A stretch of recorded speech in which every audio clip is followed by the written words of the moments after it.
Bismillahirrahmanirrahim. Assalamualaikum warahmatullahi wabarakatuh. Waalaikumsalam. Apa kabar sahabat-sahabat semua? Alhamdulillah. Masya Allah. Luar biasa. Allahu Akbar. Waduh, ini dari wajahnya nampak lebih muda 2 hari dari sebelumnya. Lumayan lah, 20 oke. Meh teu beko. Banget kolot. Ya, ini sahabat-sahabat yang hadir di di kediaman orang tua kita, Al-Mukarram, Allahu yarham, semoga Allah merahmati beliau. Amin. Allah menjadikan keturunannya menjadi hamba-hamba Allah yang diridhoi oleh Allah Subhanahu wa taala. Termasuk hari ini kembali kita bersama dengan guru kita. Tema kita hari ini ngobrolnya adalah ngarenaheun. Ngabahas pranikah supaya pisurgaeun. Ngarenaheun. Bahasana Garut banget. Garut banget. Asal ulah ti pleset jadi ngareuneuhan. Wah bahaya tuh. Ustad, kumaha kabarna? Masya Alhamdulillah. Allah. Alhamdulillah. Iya nganggo batik mah makin bercahaya. Glowing. Hinyai glowing. Duh culangung ka kolot. Henteu ketang sanes kolot vintage. Hari ini terkadang ada orang-orang Ustad yang bertanya teh. Lu kan ayeuna mah kadang-kadang gini nih, sok ayat sok nu naros teh di mana sejarahna? Siga dongeng Mang Ibing teh nu seblingnya.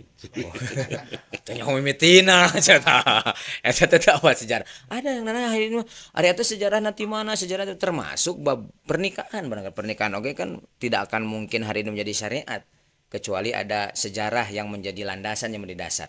Sebagaimana beberapa hari yang lalu seluruh umat Islam di dunia ya, melaksanakan sebuah syariat yang luar biasa namanya syariat kurban.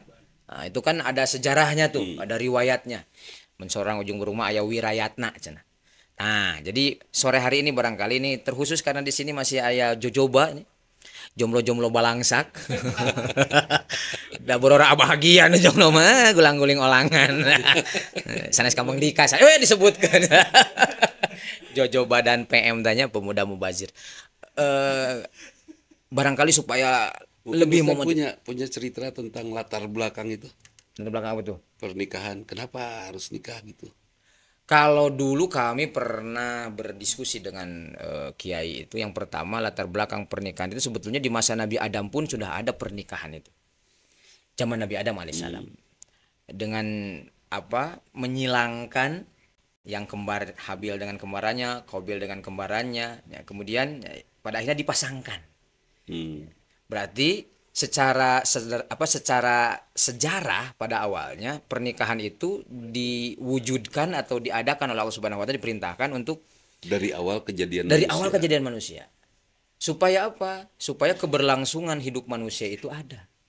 Satu itu. Dan Dan supaya mereka di tengah sepinya tidak gulang-guling sorangan. nah eta karaos karaos itu. Dari kalimat min zakari wa unsa, dari laki-laki dan perempuan, seolah-olah di situ menyeratkan kata para mufassir dipasangkan antara laki-laki dan makanya Allah Subhanahu wa taala itu menciptakan Adam dan Hawa, bukan Adam dan Dadang. Ayo Pak Dadang di sini. Ayo Mang Eri. Adam dan Eri. Nah, jadi memang itu yang pertama barangkali. Kemudian yang kedua barulah disempurnakan hari itu dengan pernikahannya Baginda Rasul. Baginda Rasul dengan Khadijah itu memang pernikahan syariah. Dan sempurna ya. Yang sempurna. Bahkan di dalamnya ada khutbah hari itu dari Abu Thalib, dari pamannya, ada khutbah nikahnya. Kemudian pihak laki-laki yang datang ke pihak perempuan. Meskipun itu ada sesuatu yang menarik hari itu kalau di dalam sirah itu. Ternyata Khadijah pun ketika dulu di masa beliau itu masih parawan, itu ada seorang rabi katanya. Seorang rahib datang ke kota Mekah, kata rabi ini, "Hei kalian yang belum menikah, hei kalian yang punya anak perempuan," katanya, "janganlah kalian nikahkan putri-putri kalian, karena kelak akan ada nabi yang hadir di tempat ini." Dan Khadijah dari sekian banyak perempuan, beliaulah yang percaya bahwa kelak akan ada seorang nabi. Makanya ketika pertemuan dengan Muhammad muda hari itu, sebagaimana ada di dalam ini video pendeknya Ustadz, berdagang selama 25 tahun, itu karir terakhirnya Nabi Muhammad itu sebagai manajer ekspor impor. Membawa barang dari kota Mekah, dijual ke negeri Syam, dari negeri Syam beliau belanja barang-barang untuk kemudian dijual kembali di kota Mekah. Dan jiwa entrepreneurship-nya itu luar biasa baginda Rasul. Nah, jadi pernikahan yang hari ini barangkali kita ikuti, ya itulah sejatinya pernikahan baginda Rasul Muhammad SAW. Ini barangkali sedikit. Nah, ini yang lebih mundal nama dari sini. Kalau memang ya rumah tangga tuh dimulai dari zaman Adam dan Hawa yang sudah Allah jodohkan di sana. Kemudian ada anaknya Kabil, Habil, Buddha Iklima, kemudian disilangkan seperti itu. Kebayang merenya, dunia saat itu sepi pisan. Kalau mereka tidak dinikahkan terami, kebayang tuh. Tiiseun gulang-guling sorangan. Nah itu. Jadi, Masya Allah. Tapi yang saya ingin garis bawahi dari sejarah itu tuh apa tuh yang harus kita siapkan? Saya menggaris bawahi ayat ini nih. Antum libasulahuna, hunna libasulakum, wa antum libasulahuna. Kamu perempuan jadi pakaiannya laki-laki dan kamu laki-laki jadi pakaiannya perempuan. Pakaiannya yang sudah jadi atau belum? Tentu yang sudah jadilah. Sudah jadi. Nggak mungkin ngasih bahan kan gitu. Bahan yang belum jadi nggak mungkin. Harus yang sudah jadi. Jadilah laki-laki, siapkan diri sebelum menikah untuk pantas menjadi pakaian istrinya. Itu kepantasan itu dulu. Kira-kira can pantas janganlah. Kasihan nanti pasangannya. Punya pasangan, punya pakaian tapi teka pakai. Gitu ta. Kan bahayanya merinya. Lain kain ihram atau sini tapi aku dibulat-bulit. Kamu nih kain ihram. Nah itu jadi dan jadilah seorang wanita yang memang sudah pantas untuk menjadi pakaiannya laki-laki. Pantas itu seperti apa? Nah, tinggal melihat kepantasannya. Kalau sudah pantas, nisaukum harsulakum fa'tu harsakum annasyitum. Istrimu adalah kebun bagimu, datangilah kebun itu sesuka hatimu. Kebun mang meniau langsung eta mang. Ada kahayangna malah rencu gua di kebun teh. Nah, sebagai kebun pantas sudah jadi pakaian pas dipakainya enakeun, dipakainya enakeun. Terus jadi kebun tuh bukan hutan. Sejuk, nyaman, enakeun kalau duduk di sana tunduh gitu kan.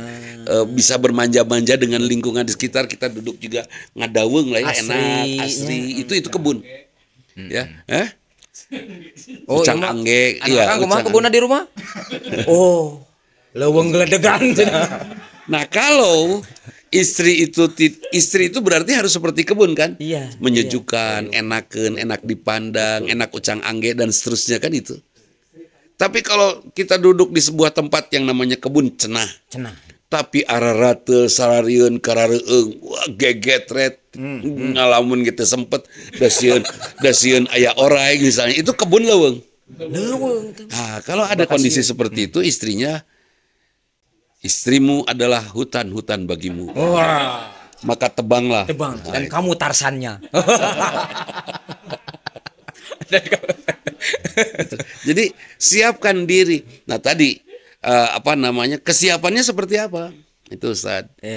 Kan ada bahasa nih, banyak anak banyak rezeki. Geningan banyak, yang banyak anak rezekinya seret. Iya kan? Sebetulnya bukan rezekinya yang tidak datang, tapi kitanya tidak memenuhi persyaratannya. Ustadz mau bikin KTP syaratnya ada 5, pas foto ini misalnya kan. Salah satunya tidak diberikan syarat itu, kira-kira jadi nggak?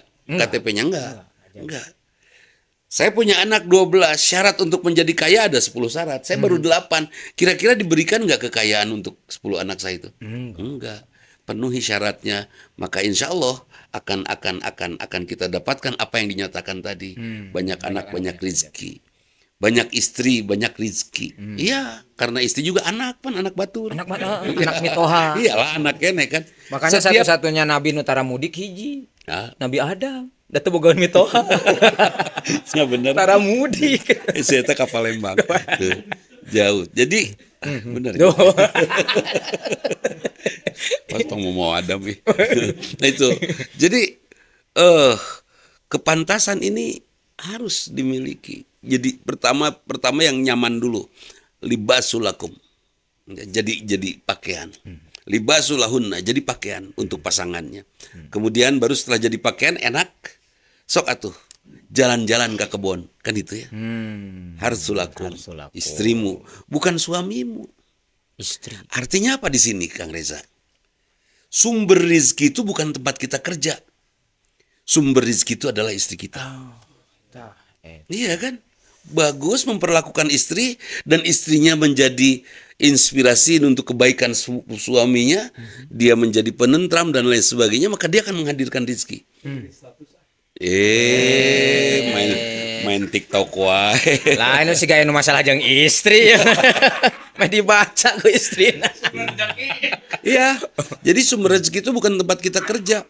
Bukan, tapi istri. Koruptor itu didorong oleh istrinya di antaranya. Pokoknya aku pengen ini. Jeung anehna teh narurut di urang teh nya lalaki teh. Narurut sampai mau mencuri juga mau gitu kan. Nah, eta. Bukan diperalat, urang we belegu. Sanes urang maranehna we. Kita mah enggak. Tuh, punten. Nah, jadi ternyata Masya Allah, harsulakum, kebun bagimu. Kebun itu berpenghasilan tidak? Berpenghasilan. Ada buah, ada bunga, ada kayu bakar dan lain sebagainya. Komplit lah di kebun. Dari situ kita dapat rizki. Betul. Ya, ingin punya rizki yang cukup. Udah banyak malir. Ya, muliakan istri. Jadikan istri sebagai pusat sumber inspirasi kita. Bisa tuh mengelola hiji ge teu kapacul. Hiji teh kapacul. Sakali macul ge ngaleh-leh. Dibere opat kebona. Ladang ku batur eta. Jadi, siapa istri yang harus yang jadi kebun itu? Ini Dika. Istri yang jadi kebun itu adalah istri yang luas, yang kebun yang 100 meter persegi atau kebun yang 1 hektar yang banyak penghasilannya. 1 hektar. 1 hektar. Luaskan istri kita. Sampai dia, kalau seorang yang luas, ya, seorang yang luas jiwanya, kira-kira dia gampang marah nggak? Enggak. Yang siapa yang gampang marah? Yang sempit egois. Bener. Ya. Jadi luaskan. Betul. Luaskan jiwa istri kita dengan kebijaksanaan kita memimpin. Iya kan? Sehingga jadi suami teladan. Suaminya ini suami teladan. Naon Telat teladan? dahar edan.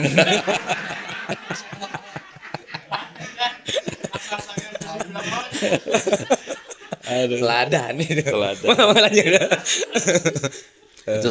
Jadi, Masya Allah, kalau istri sudah dipimpin dengan baik oleh suaminya, dia akan menjadi istri yang tentram, menentramkan. Dan kita juga akan nyaman untuk produktif. Jadi istri yang punya waktu yang cukup untuk mencari ilmu, membaca dia. Akhirnya kita juga dapat masukan yang banyak dari istri. Dia akan jadi istri yang memberikan kegembiraan saat kita lihat anak-anak kita pintar dituntun oleh dia. Bahagia kita. Di situ juga langsung kepikiran Mang Andi akan mikir, kurang nafkah 5 juta kudu 10 juta. Pas 10 juta dibikin gulai. Papa, ini gulai, insya Allah tidak kolesterol. Oh ya? Iya, dipisahkan jeung domana. Domana dituntun. Ya gulai na. Italah gulai yamin.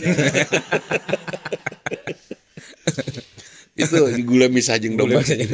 Jadi, wah, istri saya udah bisa bikin gulai, sabaraha dombana 25 juta kayak kurang.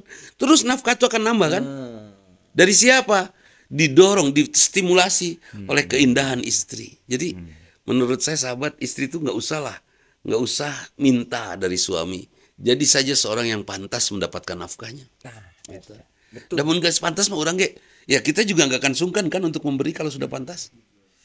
Umi, aduh kemarin bapak ngasih ya hari Rabu 10 juta, kayaknya udah habis ya. Henteu da teu dijajankeun. Ya Allah, jajankeun Mi. Masa secantik itu harus terjajah dan terkekang sih? Tambahan tambahan gitu. Ya. Itu yang disebut dengan rumah tangga workshop. Bapak walk, ibu shopping. Workshop. Ya benar. Eta mah singkatan siga pok songnya, pok song. Pok ngomong song batok. Ya, sematinya lah. Tapi yang jelas, pantaskan diri kita. Ya, terserah dan suami biarkan istri itu lega, mau belanja, mau ngabisin silakan, ngan ulah ngahutang. Komo ka Bang Ani Prak, Bang Emok. Bekalan bedog, bisa macam-macam tah. Munawar tuh bisa pakai bedog.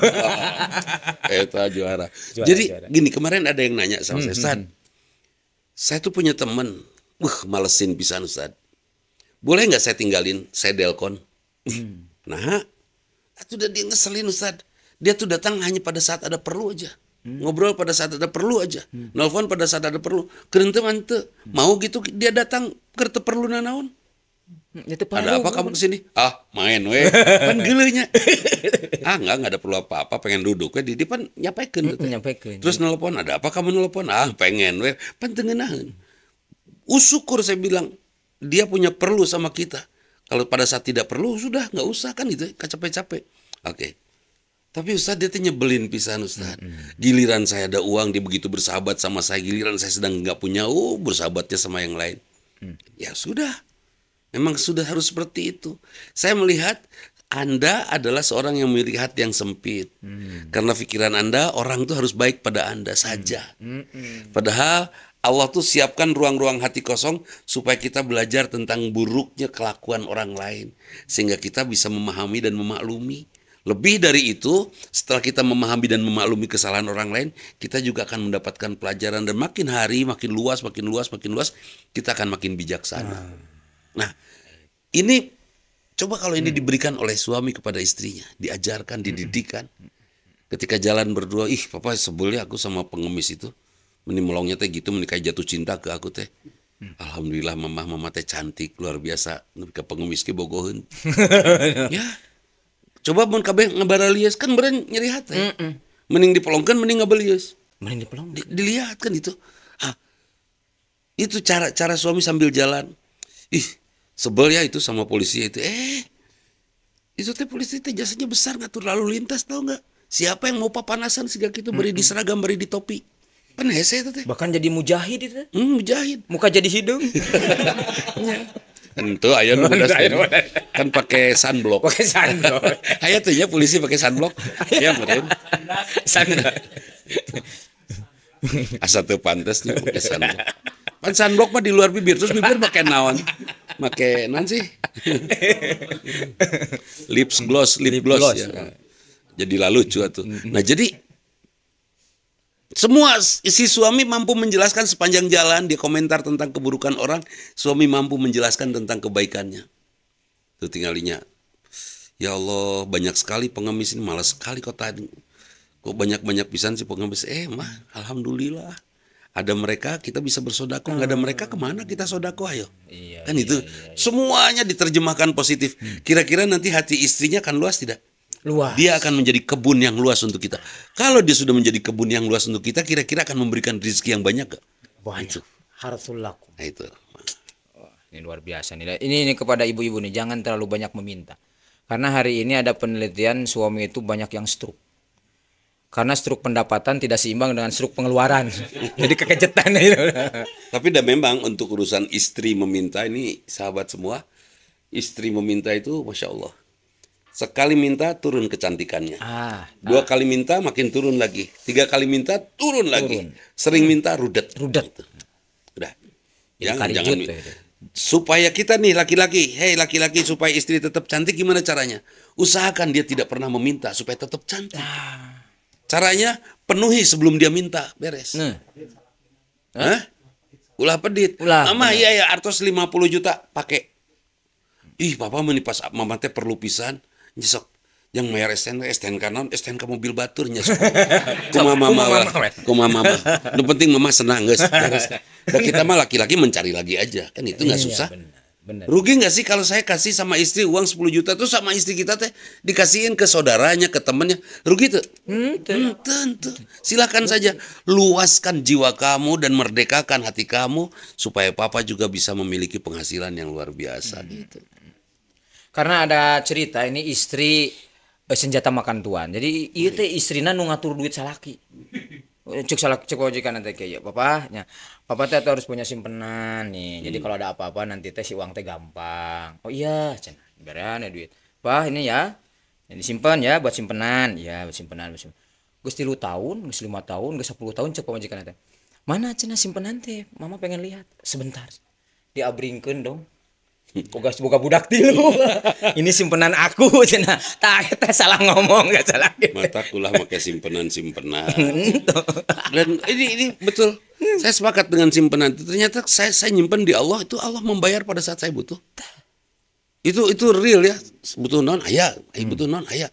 Jadi ya contohnya sederhana lah, kemarin belum lama ya kita ngalamin, ya Allah ya Ustad, motornya meni sedikit, kalau punya uang saya bisa beliin, bisa. Juga aya we teh. Kebenaran kesempatan motor balangah. Teh wae kurang teh. Curanmor. Motorna kada ulang-ulang teh. Linglung. Ieu ka dia. Tuh, jadi menyimpan itu betul, tapi nabung dalam bentuk sekarang gini, saya punya uang 100.000 tiap hari saya simpan. Kira-kira nilainya turun nggak? Turun. Mending balanjakeun ayeuna. Betul. Karena saya punya keyakinan bahwa rezeki itu akan datang ketika kita betul-betul memanfaatkannya karena Allah. Jadi siapkan kita, bukan kitanya, udah ieu mah nya, tah nu acan ye. Siapkan antum semua itu jadi pakaian yang layak, yang pantas. Sehingga ketika hari ini ada orang yang memakai pakaian yang layak dan pantas, dia merasa bangga dengan pakaian yang dia pakai. Oh iya, saya bangga. Bangga. Nu aing. Aduh, itu bangga. Kemudian dari pakaian itulah pada akhirnya akan menjadikan orang tersebut bangga dengan pakaiannya, sehingga Allah boleh jadi meninggikan derajat orang tersebut. Sepakat.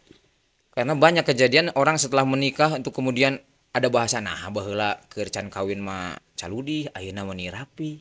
Dan apa yang disebut libas yang terbaik itu? Libas takwa.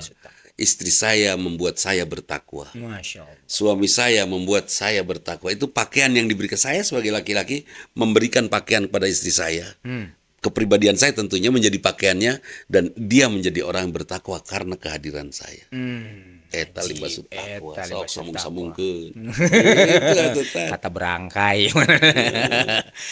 Pakaian yang baik adalah pakaian takwa, dan ternyata muncul pula inna akramakum indallahi atqakum. Nah, jadilah orang mulia. Kalau sudah jadi orang yang atqakum, kira-kira luas gak sih rezekinya? Sangat luas. Meskipun mungkin hanya 100.000, tapi keluasan hidupnya membuat dia bisa menatap hidup seluas-luasnya. Ada orang punya 1 triliun tapi tidak luas. Cicingnya sieun kapanggih gitu. Nah, eta. Ya, nyempot we. Oh, dia. Betul. Mending nu luas. Sok siga sekarang lah ente ya. Ente punya istri misalnya, terus ente ada handphone, terus handphone ente di password. Hanya karena istrinya yang ada di hatinya, yang lain ada di handphonenya. Jadi kira-kira jadi merdeka tuh sih? Enggak merdeka. Kesiksa. Udah mending merdekakan, memerdekakan diri sendiri dari penghambasayaan ya, dari perbudakan. Seperti itu. Libasut takwa dan akramakum indallah, yang paling Allah muliakan itu yang paling luas hidupnya. Siapa yang paling bertakwa? Masya Allah tabarakallah rahman. Ini terkhusus ini barangkali bagi sahabat-sahabat yang hari ini barangkali sedang mempersiapkan dirinya untuk menggapai ridha Allah lewat ibadah yang panjang, yaitu pernikahan. Ini menjadi bekal bagi teman-teman semua bahwa tadi digarisbawahi, pakaian itu yang layak, pantaskan dulu, jadikan dulu pakaiannya. Ya, kemudian istri itu ternyata sumber rezeki. Bahkan boleh jadi dulu ada luar biasa nih, misalnya ada bahasa begini nih, kerjaman jadi santri mah. Sok cenah lamun hayang rezekina dilapangkeun teh kunaon duha. Padahal setelah dipelajari, diteliti, dan ulama-ulama menyampaikan, justru yang namanya rezeki itu adalah sholat duha itu sendiri. Jadi lamun poe ieu aya anu bisa ngalaksanakeun duha eta teh rezeki. Karena tidak semua orang bisa melaksanakan itu. Termasuk banyak anak banyak rezeki itu, boleh jadi anaknya itu pun rezeki. Karena hari ini ada orang-orang yang sudah kaditu kadieu, make obat segala dipakai, terapi segala dicobian, tapi ternyata belum pula dia dikaruniai anak, kan begitu. Jadi ketika anaknya itu rezeki, itu anak yang tidak semua orang bisa dapatkan, kan begitu. Dan itu rezeki yang akan hilang ya. Uang, anak, kesehatan, apalagi semua akan hilang. Saya ingin sekali rezeki yang bisa saya bawa sampai surga. Masya Allah. Apa itu? Kesempatan saya bertemu dengan Allah. Itu kesempatan rezeki tak? Kang Reza diizinkan bertemu dengan presiden, rezeki itu sih. Rezeki. Karena tidak semua orang bisa. Tidak semua orang bisa. Ustadz diizinkan oleh Allah bertemu dengan Allah saat duha, rezeki itu sih? Oh, rezeki bisa. Tidak semua orang bisa. Mari kita hitung orang yang sholat duha di seluruh dunia sabar ribu paling tidak banyak. Tidak banyak. Kan itu ya, itu rezeki. Dan ketika saya dapat rezeki uang, buat saya mungkin karena saya sudah menikmati rezeki bertemu dengan Allah, maka itu nggak seberapa lah, gitu kan? Tidak Terus saya dikasih kendaraan, enggak lah. Bertemu dengan Allah itu rezeki. Ketika kita sempat bangun tengah malam tuh sholat ya. Salat tahajud. Sholat lain sholat subuh nu tadi teh. Kita kodo ya. Sholat tahajud, ya Robbana, itu kesempatan. Terus bangun subuh. Pernah bangun subuh terus terjadi sholat subuh? Pernahnya ketiduran kayak wuduna dicaya kayaknya gitu ya. Pernah, oke. Allah sudah memberikan undangannya, kesempatannya sudah ada dan kita sia-siakan kebayang tuh. Atau ada yang pernah bangun teh siang pernah? Oke. Kalau pernah artinya kita tidak diundang untuk bertemu dengan Allah di awal waktu itu. Juara tuh sih. Juara pisan. Allah, pas bangun teh jam 5:30, tadi ondang ku Allah kan bahaya. Kewajibannya terpenuhi, bangun jam 7:30, sholat subuh terpenuhi kewajiban. Secara kewajiban. Tapi itu tidak diundang oleh Allah. Pintu ke Allahnya sudah ditutup, cicing hanya ngabsen nungkul. Persis seperti saya mau pergi ke pengajian telat, jamaah sudah bubar, saya hanya datang ke DKM hanya absen aja. Punten telat tadi macet, edun ai kapal ragrag beres. Saya tidak diizinkan bertemu dengan jamaah. Artinya apa? Artinya saya tidak berkesempatan dapat pahala saat itu kan itu. Nah, sama dengan subuh juga saya selesai beberapa kali terjadi nangis. Ya Allah, kenapa engkau tidak paksa saya untuk bangunkan saya dan saya gitu kan. Tapi tetap ya. Motivasi kita tentunya. Pahami itu tentang sholat subuh adalah sholat kesempatan gitu. Karena kita diundang oleh Allah. Dan yang diundang itu adalah seseorang yang istimewa. Pasti nu dikenal. Nu dikenal paling tidak, kalaupun tidak istimewa diundang. Dikenal. Dikenal di bumi, dikenal di langit oleh Allah mah di mana? Pokoknya nama Allah mah. Iya mah beliau itu tidak terkenal di bumi tapi terkenal di keluarga. Tapi omongan di bumi anjeuna gitu maksudnya. Nah, kemudian ini Ustaz yang kedua nih. Tadi ini luar biasa dari pra ya sebelum nikah. Nah, hari ini tuh banyak tuh yang bingung sebetulnya. Ini kalau misalkan kami ini ingin mengikuti kajian pranikah gitu, karena hari ini kan jarang juga di masjid-masjid itu ada kajian tentang pranikah. Itu kemana nih teman-teman ini? Ini Gitu. mengajak beracara. Dia ke podcast kita. Iya di podcast kita. Jangan lupa di subrek. Jangan dicomen. Subrek mah obat nyeri beuteung. Selebrek obat nyeri. Ini saya juga nanti tanggal 30 besok nih Juni. Kalau dimuatnya ini sebelum tanggal 30, kalau sesudah kemarin tanggal 30 Juni. Itu akan ada acara khusus pasangan suami istri. Berapapun usianya tapi harus suami istri. Nggak boleh sendiri. Kalau ada wanita sendiri datang kecuali mau batur tihang, nggak boleh. Jeung ulah istri baturnya. Itu akan ada dia buat acara dan mudah-mudahan nanti banyak sekali para asatidz itu para mubalik yang memiliki pemikiran entrepreneurship akan mengadakan acara itu. Iya kan? Seperti boleh itu. dicatat nih tanggalnya nanti. Ya, tanggal 30. Seperti 30 Juni ada duhur lah ya, duhur bersama di sana. Jadi ada kondisi bahwa sebelum saya naik sepeda, saya harus baca dulu tutorialnya. Sebelum saya gunakan kamera ini, saya baca dulu tutorialnya. Dan sebelum saya nikah juga, saya baca dulu tutorialnya. Paling tidak tutorial pertama, sesi pertama ini, kita sama-sama tahu. Ingat, pasangan kita atau kita adalah pakaian pasangan kita. Sing pantes. Sesuaikan dengan seleranya. Kalau wajah dia bulat, kita jadi baju yang seperti apa. Kalau wajah dia lonjong, kita jadi baju seperti apa. Kalau dia cerewet, kita jadi baju seperti apa. Kalau dia pendiam, kita jadi baju seperti apa. Sesuaikan diri kita. Laki-laki pemimpin yang hebat itu pemimpin yang bisa menyesuaikan dirinya dengan rakyatnya untuk kebaikan rakyatnya. Itu pemimpin yang baik, bukan memaksa rakyat untuk mengerti tentang kepemimpinannya. Tapi dia yang mengerti. Ya, saya suami yang baik adalah suami yang membuat yang saya mengerti tentang istri saya, bukan saya maksa istri saya untuk mengerti tentang saya. Nggak apa-apa dia nggak ngerti tentang saya, bagaimana beratnya saya cari nafkah, bagaimana haru biru, luka liku, darah, nggak usah tahu, cukup hasilnya aja istri saya itu. Tas laki Kan banyak suami ngomong, "Mana teh nyaho urang teh kumaha di luar teh?" cek pemajikan teu hayangnya. Nah, mah teu hirup teh. Urang drama yuk. Teu hayangnya. Ada yang Iya, iya begitu. betul ada bahang bahkan bukan. Jangan buat kita laki-laki jangan pernah ngomong seperti itu. Tabu buat kita. Berjuang saja, berikan saja supaya jelas jadi pahala. Nih, tuh apalagi nih yang Ada belum menikah. pertanyaan? Sok, ada pertanyaan.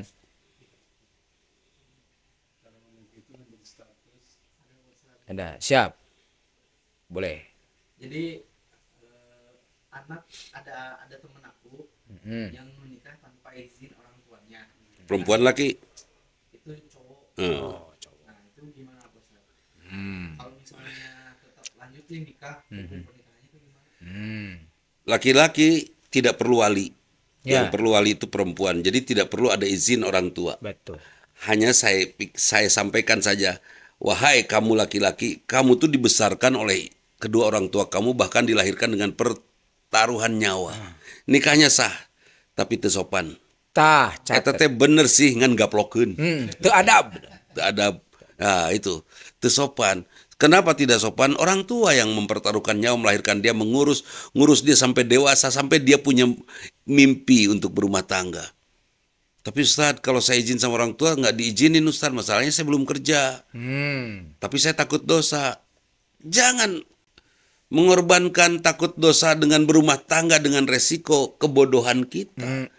Pertama yang harus ditanya, sudah pantas belum jadi pakaian pasangan kita? Kalau pantas seberang, kalau enggak tahan dulu. Tapi Ustadz takut dosa, nyetong dosa, takut. Dan memang nggak perlu ketemu merenya. Neng, punten ya kita nggak ketemu dulu deh, takut dosa. Atau akang mending nikah supaya nggak dosa mah, guys, daripada beresiko nikah mah mending takut dosa we heula, eureun heula. Beres tuh. Nggak ada masalah. Nggak ada masalah dengan menunda pernikahan dan tidak bertemu. Ya kan? Tapi zaman aya mah henteu panggih aya video call. Aya nama Instagram akal Lagi apa hei? Aku lagi duduk cik video call. Kan geuleuh. Nah, henteu ieu duduk da di WC. Tapi omongan deui. Ya omongan dewa. Kok di WC aja sih? Iya. Ya aku kan Eca. Ecai. Bahaya ya. Menyinggung ras. Punten teh Eca, punten teh Eca, punten. Jadi memang betul secara fikih itu tidak ada sebetulnya kewajiban laki-laki itu untuk saya juga izin. Betul, saya juga secara begitu fikih, kok. betul. Waktu itu tanpa apa ya? Teu diabringkeun. Dan saya menikahi istri saya ke Medan usaha olangan. Abdi 3 harus nyana koper itu Ini berangkat sendiri. Mujahid di mana aya nu nikah di Medan Perang atuh. Oh, iya tuh, ingat dong. Sendiri tuh, hanya sendiri berangkat ke sana sendiri. Berangkat, jadi kenal dengan istri itu hanya 3 minggu, minggu keempat saya nikahi. Dan saya berangkat ke sana ke Medan. Bah, macam apa 3 minggu? Macam itu pula lah, Bang. Berangkat ke sana sendiri bawa koper. Ya, dan alhamdulillah rek diusir mana-mana. Tuh nganter.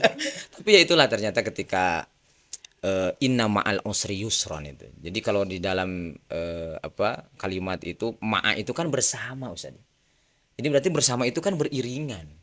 Jadi ketika inna ma'al usri yusron, kita hari ini setelah kesusahan ada, bukan setelah loh, itu berdampingan. Di dalam kesulitan kalau kita menemukan maknanya pasti kita akan menemukan kemudahan. Kemampuan menggali di situ. Menggali di situ. Dan ternyata Allah kirimkan hari itu sampai yang nganter sampai 10 mobil hari itu. Ya, Dan itu sedikit lah bercerita. Kang Dika, terus gimana cara menyatakannya kalau saya suka dan saya siap nikah? Catat ya, pada semua laki-laki ngomong aja. Saya suka kamu, saya nggak suka, nggak apa-apa. Guys, pindah deh, ke hese meureun. Bener tuh, nggak usah pakai baper. Hah? Masih kene aya kalem. Karena di dalam syariat sholat berjamaah imamah hiji, makmum loba. Ya. Suami satu, makmum banyak. Nya makmum itu. Ya, istri hiji barudak 16. Eta. Makmum sadayana. Kada ulah salah arti ya, Bro. Nyatakan kalau memang suka, terbuka saja. Ulah ditunda-tunda, ulah ditahan-tahan. Laki-laki teh kan perasaannya halus, Neng, aku ada perlu. Ya, ada apa? Aku teh pengen ngomong ngomong apa sih enggak takut. Neng ada salam tau enggak? Dari siapa? Nggak mau, takut ditolak. Dari siapa? Nanti teh pas salamnya ditolak kan jadi kasihan, dia malu kalau udah disebut namanya. Mau nolak. Emang dari siapa salamnya? Bener ya mau nolak. Mau. Dari siapa salamnya? Dari aku. Ini kejebak kata mah. Itu cara menjebak Dika. Enggak. Gitu, atau pakai SMS, pakai SMS betul. Aku suka kamu, kayak tadi itu teh, tring, tadi itu ditolak, maaf, aku sudah punya. Balas lagi tadi, maaf, salah kirim. Yes. Atau nelpon Mang Dika teh ya, nelpon. Halo, ya ini dengan Eca, cek Eca teh. Ya saya sendiri, sama saya juga sendiri. Wah jadi diajarin. Wah, ya sama, aku juga sendiri. Tapi emang iya Mang Dika ya. Udah jadi Mang Dika, emang pahami kayak sama ya. Kalau misalkan ya hari ini, bener tuh itu harus dinyatakan teh bener. Ada misalkan teh kamasi teh ya perempuan solehah kamasi tiap 5 waktu. Akhirnya kan resep tah tuturkeun. Begitu dituturkan teh, assalamualaikum, waalaikumsalam, ayah teh kumisan bodoh. Naon iya pak abdi teh tos 5 dinten iya ninggal perempuan cantik, soleha ka masjid wae. Ya oh eta mah istri abdi. Ulah eta ulah dituluykeun. Bisa diomongkeun. Eta mah istri abdi. Pernah ada kadang-kadang calon mertua teh suka nanya, apa prestasi kamu di kampus, gimana kamu? Alhamdulillah. Golongan saya darah A. Jadi ya alhamdulillah. Golongan darah. Alhamdulillah. Pan ya pokoknya mah gitu lah nya. Tong iyalah pokoknya. Tah eta betul. Ingat ya. Belenyeng aja, jangan sungkan. Kamu suka langsung toel. Hey, aku suka kamu. Siapa kamu? Saya Dika. Memang siapa? Dika. Emang mau apa? Enggak, saya suka. Saya butuh nikah. Kok sesederhana itu? Saya sudah mengamati kamu sudah lama dan saya suka. Nah, nggak bisa. Ari suka kumaha? Nah, rada maksa. Oh nggak bisa, harus ngomong sama orang tua saya. Ayo lah. Oh nggak bisa, cek mana teh. Ngomong sama orang tua nanti gimana? Calon saya. Udah kesampingan calon kamu. Kamu harus sama saya. Saya dilahirkan hanya untukmu. Dan aku punya filosofi seperti rumah makan sederhana. Kenapa? Namanya sederhana, di dalamnya istimewa. Iklan. Di enos semua. Begitulah ya. Jadi tadi barangkali disimpulkan sedikit. Sebagai seorang laki-laki secara hukum fikih itu memang tidak ada kewajiban untuk meminta izin dan tidak ada wali. Tapi adab sekali lagi. Tadi sebagaimana dikutip, ibu yang sudah melahirkan berdarah-darah, bertaruh nyawa di dalamnya, ya jangan sampai ibu tidak kita minta restunya lah, dan doanya lah. Eta tah restu indung. Ada lagi pertanyaan selanjutnya? Pertanyaan terakhir, siap. Jadi ini teman pasti minum. Itu teman apa Dika itu ya? Teman we lah. Heukeun bae lah. Aman. Madinya we lah aman. Maman nih. Orang tua teman saya tuh udah bercerai selama 11 tahun gitu ya. Terus bapaknya teh kan tidak menafkahi. Nah, terus ketika mau menikah emang masih berhak tuh si bapaknya dia tuh jadi walinya. Oke, tidak menafkahi tidak membatalkan posisi Wali. Tetap aja dia wali. Dia hanya punya dosa tidak menafkahi. Jangan sampai kita sebagai anak jadi hilang apresiasi kepada bapak. Tetap dia teh bapak kita, di dalam diri kita ada tulangnya, ada darahnya, ada dagingnya. Tetap buruk-buruk papan jati anger we buruk. Tapi yang jelas di slap mah beak we anger. Tapi yang jelas tetap ya, meskipun karena ukurannya bukan nafkah. Bagaimana dengan mereka yang miskin atau tidak boleh jadi wali kan itu ya. Jadi ukurannya yang jadi masalahnya adalah dia tetap bapak kita. Itu tetap harus dia yang jadi wali. Kecuali kalau dia sudah kita ajak dan tidak mau karena merasa bersalah tianya nggak mau jadi wali, ya sudah ada wali yang lain ya. Ada wali kukun, wali nones, wali band. Itu. Closingnya. Siap. Alhamdulillah ini sore hari ini penuh dengan makna, lamun cek bahasa kekinian mah daging semua. Karena di dilalintuh ge yo daging. Ye sigana nu lolos Idul Adha kamari nyala rumput. tapi buat dia mah bawang cenah. Bawang? Nangis. Gak tepayu. Nangis Bombay tepayu saja. Cara hari ini untuk memantaskan diri di hadapan Allah dengan cara ingin mengarungi bahtera rumah tangga, ternyata pantaskan dulu diri kita. Ingat, sebelum menyiapkan sebagai seorang ayah dan seorang ibu, siapkan dulu menjadi seorang suami dan seorang istri. Karena terkadang ada orang yang menyiapkan diri menjadi seorang ibu, sehingga dia belum menjadi seorang istri sudah jadi seorang ibu. Es cendol di kalapaan, gundal gendol oh bapaan. Padahal ayah bapak nama. Galendo di Galendo. Galendo. Laki-laki adalah pakaian bagi perempuan, perempuan adalah pakaian bagi kita laki-laki. Kalau kita hari ini ingin menjadikan seseorang cantik jelita, maka jadilah pakaian yang pantas untuk dirinya. Jadilah pakaian yang siap pakai. Jadilah pakaian yang tidak ada cacat di dalamnya. Jadilah pakaian yang menjadikan orang yang memakainya menjadi sempurna di hadapan Allah Subhanahu wa taala. Jangan pernah memimpikan kesempurnaan selama kita tidak menggantungkan kepada Allah Subhanahu wa taala. Kemudian selanjutnya, yang terakhir barangkali sebagai closing statement, jangan pernah takut untuk menikah. Karena sejatinya istri itulah sumber rezeki bagi seorang suami. Istri adalah sumber keberkahan bagi seorang suami manakala suami memperlakukan istrinya sebagaimana dalam Al-Qur'an, wa min ayatihi. Itulah sebagian daripada ayat-ayat Allah. Hari ini kita sebagai suami, Allah titipkan ayat Allah kepada diri kita supaya kita sering bertafakur, beribadah di dalamnya, karena istri adalah ayat-ayat Allah yang Allah ciptakan untuk mendampingi hidup kita. Itu barangkali sore hari ini kepada Teh Neni dan Teh Jajan Kang Jejen netizen. Insya Allah nanti kita akan ketemu kembali dengan guru kita. Maniwatir deh. Singkatan. Ya ulin wajeng gitu tuh tukang kayu. Nah, jadi enak ngobrol jeung tukang kayu mah Ustaz. Loba bahan. Tara kurang bahan. Ya, itu mungkin yang disampaikan. Hatur nuhun kasadayana, berkah kasadayana. Jangan lupa di like, di subrek. Assalamualaikum warahmatullahi wabarakatuh. Waalaikumsalam warahmatullahi wabarakatuh.